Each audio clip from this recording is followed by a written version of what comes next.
This is a love story that doesn't age. Well, half of it doesn't. Welcome to the depths.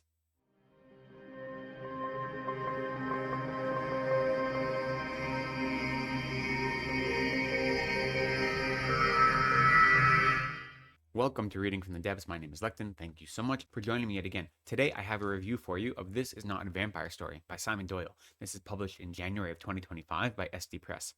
This is a really sweet, gentle, heartwarming love story whose main character is a vampire. And yet the title is 100% accurate. This is not a vampire story.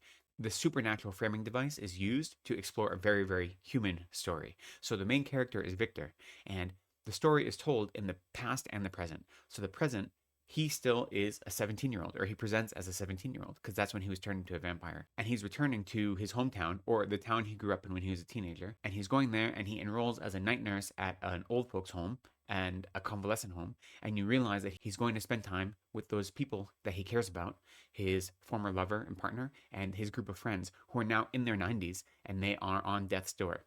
And then you flash back to 1949 when he was 17, when he met this group of young men. And he met who became his partner or his lover, James, as well as I think 3 other young men, all between the ages of, let's say, 16 or 15 and 18. You go back and forth between learning their history, their story, and then seeing them as they've continued to age, but for some reason he has left. And you don't know what it is. He's been away for decades, and now he's coming back. So there's a sense of longing and regret and years wasted, and yet there's this still palpable love story, this emotion that carries the whole story through in a really beautiful way. I think the main character is really well developed. He feels genuine and he feels complete, and he has this air of mystery about him, especially because there's so much missing time. Right? We learn about him as a 17-year-old in 1949, and we learn where he is in the present, and we get little glimpses of what he's been doing in those intervening decades, but it's not something that is dwelled on. So he feels complete, yet there's a lot about him you don't know, and that is attractive, right? It brings you into him. The other characters, I think, are also well done. They aren't as in-depth. They feel well-rounded, and especially you get the energy of what it would have been like to be this pack of young men in the mid-20th century in Ireland, because this whole story, I should say, takes place in Ireland. You get that feeling. That feeling is genuine. The characters all feel real. They feel like the appropriate members of this kind of group of young men and boys. I would have liked to spend more time with them, especially James.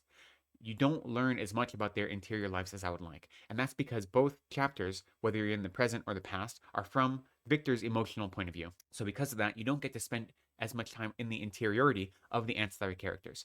So I would have liked the chapters to be a little longer, maybe, and that would have given us a chance to explore their emotional depth a little more. Yet, at the same time, you do get little glimpses, especially as they're old men and they're reminiscing in the current timeline. And so they aren't devoid of emotional depth or interiority, just not as much as I would like. But they feel genuine, they feel complete. And so I think he does a really good job with all the characters, even if the ancillary characters have a little bit of a lighter touch than I would have liked. The writing itself is very straightforward and direct, and yet it has this air of whimsy and lyricism to it that I think works really well. Part of that, I think, comes with having your central character be this vampire who is world wearied, who is out of time and out of place, who presents as a young 17-year-old who's passing himself off as being in his 20s, who presents that way, and yet he is many decades older than that. And so with that, and I guess this is something you see in a lot of vampire stories when you have characters out of time and out of place, you have this sense, almost this lyrical sense, that creates a little bit of shape to the language, you know? And I think it's done really well. It's not heavy-handed. For the most part, everything's straightforward, but there is just a little bit of whimsy and a little bit of, lyrical nature to it. I also like the exploration and the way the language reflects the character when he's young and he's falling in love and he's becoming infatuated. I think the language does a good job of not feeling like it forces you to have an emotional experience with the character. It doesn't manipulate you in any way, but it does reflect the character's infatuation and his growing lust and his love and his uncertainty, right? Because in Ireland in 1949, it was illegal to be gay, like straight up illegal. And they know people that went to jail for it.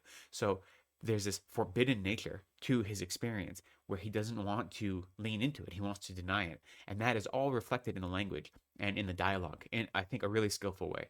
So the writing, I think, is strong. The plotting, I think, is good. The chapters move back and forth between the past and the present. The past almost entirely being the course of a summer in 1949, though we do jump up a little bit near the end of the story to learn a little bit more of what Victor has been doing, but not much. So it's only a few months in 1949 that we cover. The present covers also a very small period of time.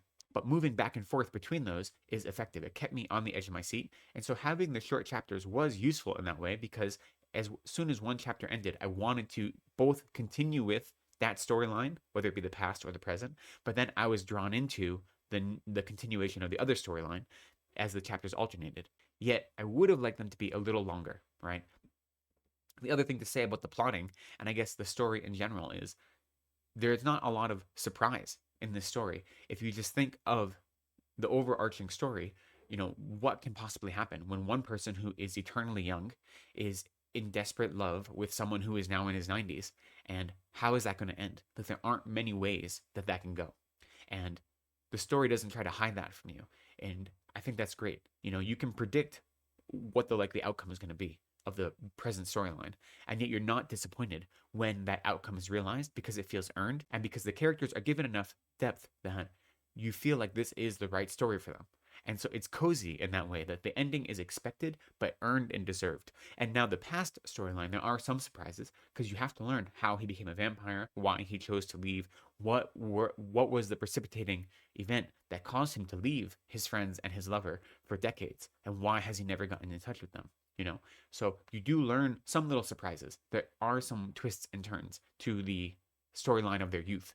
But the overarching story, it goes where you'd expect it to go. But that isn't a knock on the story. That is just saying this story wears its heart on its sleeve. And it is a story that is exploring this real human emotion of regret and loss and grief. And what does it mean to love someone, but you love them so much you're afraid of being around them? And then when you give in to that fear, instead of the emotion of love, what are you left with at the end?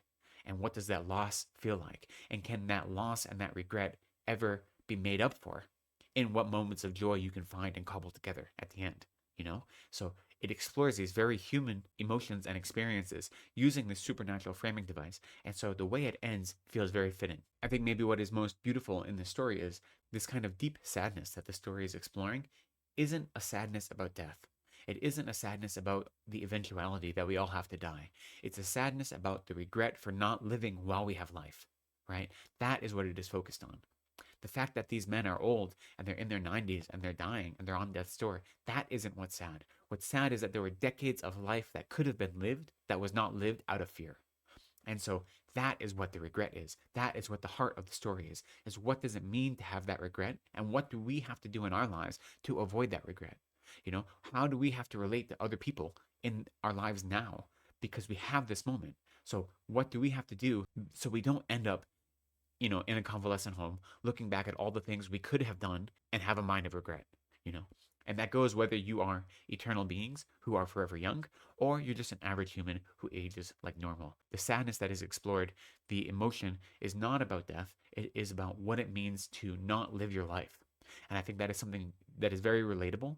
And so, like I said, the story, it doesn't hide its heart. It wears it on its sleeve, and yet it is gentle and touching and heartwarming, and it explores this small little love story between both the parochial love between Victor and his friend group and the romantic love between Victor and James. And both those loves are shown to be important. Maybe not 100% equal in weight, but there is just something about relating to people that is important, and what you lose when you're afraid, right? And how fear can be the thief of happiness and joy. So I don't have much more to say about this story. I think it is a really, really gentle, quick read. It is not a vampire story, even though it has a vampire as its main character. I highly recommend it. I think it is really sweet. I had a really wonderful time reading it. It's very reflective, very, very contemplative, and I think you will enjoy it as well. If any of you have a chance to read this, I'd love to hear your thoughts down in the comments, or if you've read anything else by Simon Doyle.